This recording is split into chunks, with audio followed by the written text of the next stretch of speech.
Hello, good morning, students. Today we are going to discuss about the new article, that is dimension of physical quantities. Okay. In our previous videos we have seen that is the order of magnitude, means if any number is given to us and if we want to find out the order of magnitudes, then there are two laws which we have seen and some examples also we have seen. Now see, one correction is there. So this Avogadro's number, it has a constant value and that constant value is Avogadro's number.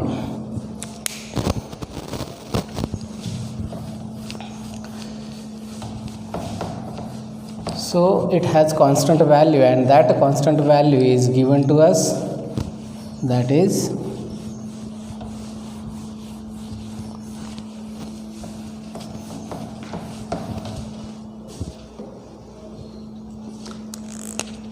Avogadro's number has a constant value, that is 6.022 into 10 to the power 23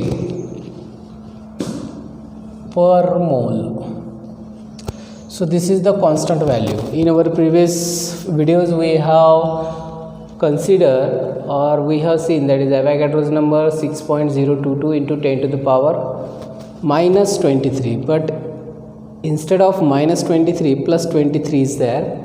So now we have to find order of magnitude. So to find order of magnitude,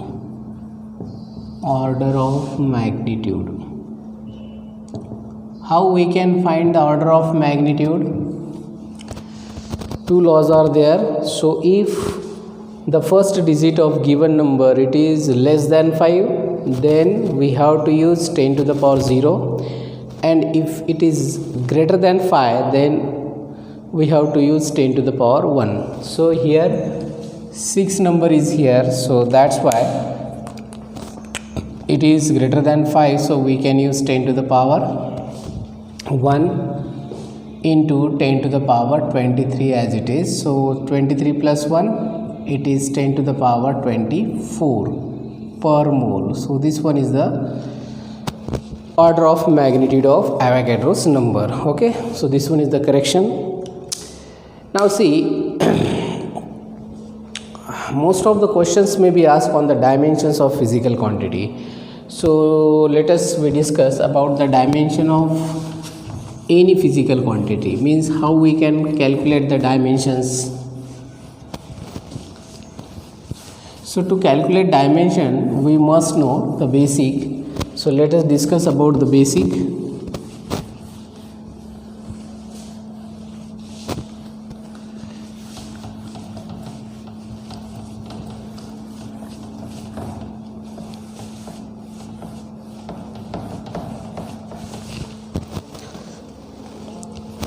So write here dimension of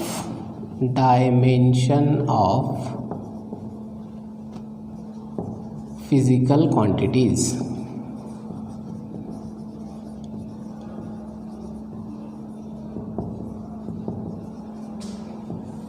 Dimensions of physical quantities. So you should know that is mass. The dimension of mass can be represented by m1. Length, the dimension of length can be represented by L1. Time, the dimension of time can be represented by T1. So you should know these three basic physical quantities: mass, length and time.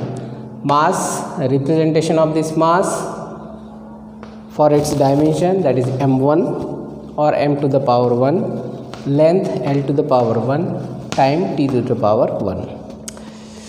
Suppose we have a derived physical quantity. Let us consider an example of derived physical quantity. Suppose we have area. Area is a derived physical quantity which we have seen, and to find out the dimension of area, how we can calculate? So what are the steps to find the dimensions? So to find the dimensions, we should know its proper formula. So therefore we can write area is exactly equal to length into breadth. So length, for length, what we should use here, L1, and instead of B, what should we write? L1, because B is nothing but it is also length. Okay, so L and B both are length, therefore we can use the dimension, the symbol for dimensions of length, that is L1. So L1 into L1, so it becomes L2, or we can say L square. So this L square is the dimension for area. Okay, similarly, if we want to find out the volume of physical quantity, then what is the formula? So to find the dimensions of any physical quantity, we should write first of all its formula. So what is the formula to find out volume? Simple, LB into H. So LB into H. Then how we can find out the dimensions of this volume? So L, the dimension of length, that is L1, multiplied by dimension of B, it is also L1. Dimension of H, H means what? That is height, that is length. So this LBH, these three are length. So therefore we can use the dimension for length L1. So L1 into L1 into L1. So it becomes L to the power 3, or we can say L cube. L to the power 3, or we can say L cube. LBH, okay, L1, L1, L1 is equal to L cube or L to the power 3. So these are the basic derived physical quantities. We can easily find out the dimensions.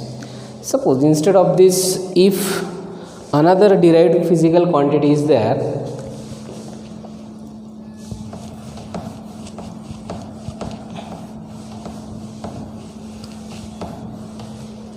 that is supposed to be speed.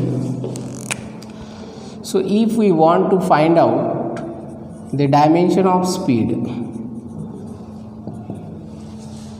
how we can find out the dimension of speed?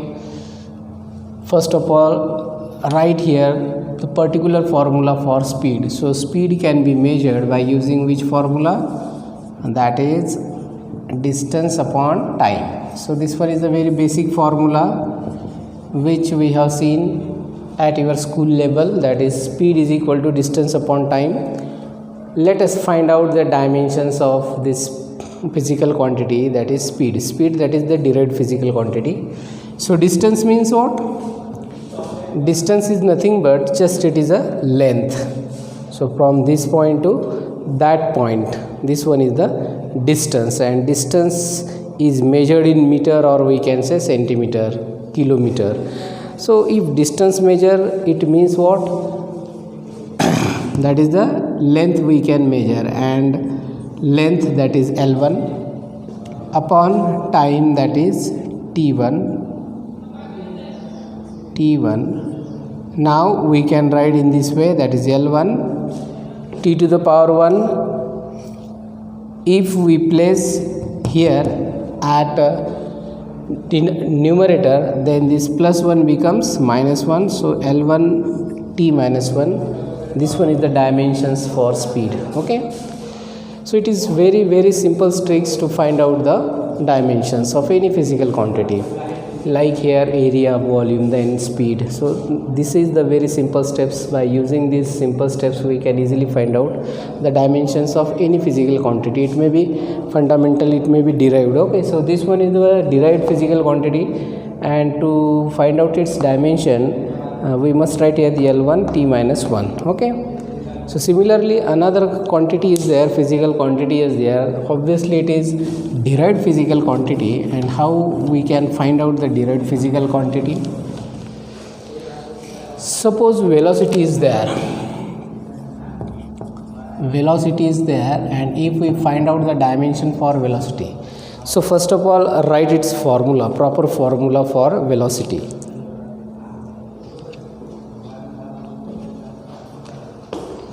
So velocity, that is displacement upon time.